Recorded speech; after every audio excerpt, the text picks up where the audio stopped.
Hello there, this is James S. Crofty, years 1978, and from the abolitionist movement and the suffragettes to third-wave intersectional feminism and social justice activism, the cycle of progress towards rights and equality, or at the very least, the end of discrimination, persecution and oppression, always follows the same path. Step 1. After tolerating discrimination, abuse, persecution and oppression, or perhaps even accepting it as the natural order of things for decades or even centuries, marginalised individuals begin to recognise the systemic and institutionalised prejudice and the hierarchical nature of society and speak out against them. At first, merely pointing this out and requesting that more of their rights as individuals be recognised by the most powerful demographic, which makes the laws, runs the courts, owns the businesses, makes up most of the police force, imposes morals and culture, and controls most of the wealth. However, the powerful almost totally ignore them. Step 2. Some members of the most powerful group begin to sympathise with the marginalised group's cause and advocate for it as well, to which the other members of the most powerful group finally begin to take notice.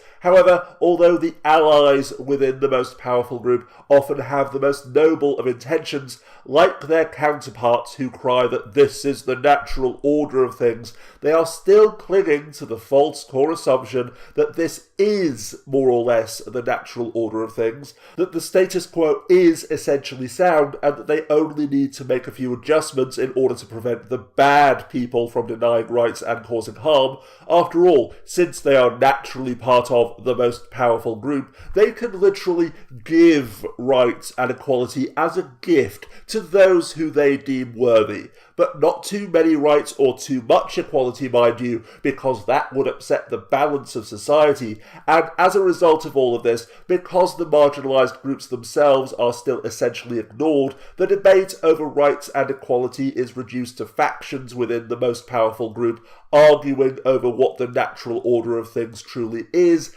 and or should be. Step 3. Sick of being ignored and silenced and of waiting for their oppressors to decide to stop oppressing them, the most radical factions within the marginalised group take to the streets, or in the modern age to the internet, protesting, perhaps even rioting or resorting to crime or terrorism, or otherwise committing actions which the most powerful group perceive as a threat. As a result, these radical factions are condemned both by the most powerful group and by the more moderate factions within their own group for, quote, harming their own cause, end quote, with all of them still labouring under the false assumption that rights and equality are given as a gift by the powerful, and that therefore the marginalised need to ask politely for more rights and for the most powerful group to stop oppressing and discriminating against them, like Oliver Twist. Step 4. In response to the behaviour of the most radical factions within the marginalised group, the most reactionary and anti-progressive members of the most powerful group claim that they are supremacists and a threat to freedom of speech and democracy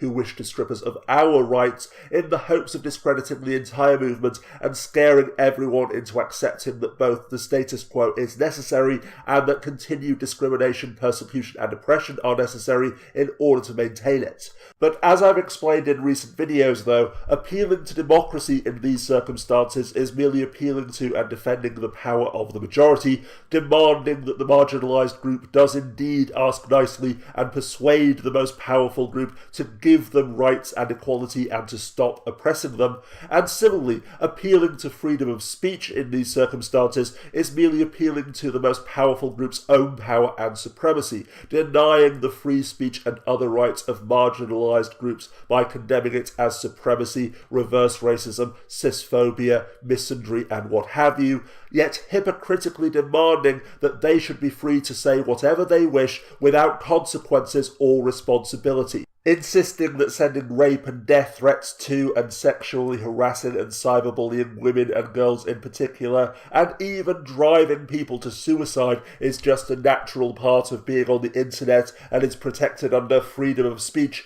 yet crying foul when feminists or SJWs do pretty much exactly the same thing, and screaming bloody murder because someone called us cis scum or made a joke about male tears.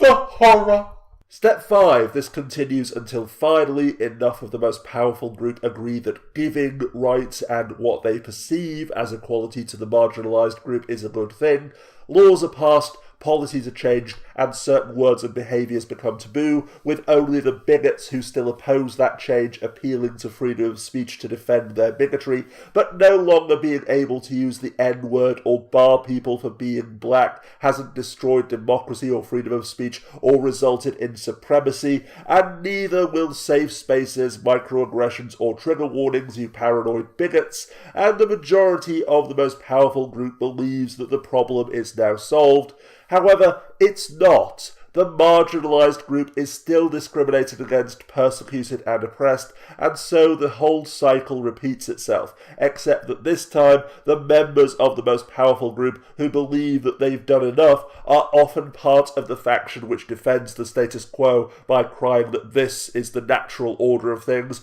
afraid that the marginalised group is indeed supremacist after all, because they're the nice guys, and they don't think they're doing anything wrong, so just how much do they want us to give them? As I stated in the introduction then, this cycle is repeating itself right now, and as I implied throughout this video, it will always continue until as a society we realise that there is no natural order and that rights are not given or taken, that instead rights are proclaimed and then either we recognise and respect them, or we don't. And furthermore, understand that as straight white cis men in particular, but not exclusively, we are not naturally superior or at the top of the food chain, that instead we've elevated ourselves to this position and maintained it through our constant suppression of and discrimination against other groups, and that therefore, when we stop clinging to the privileges and comforts that this affords us and accept that we are no better or worse than anyone else,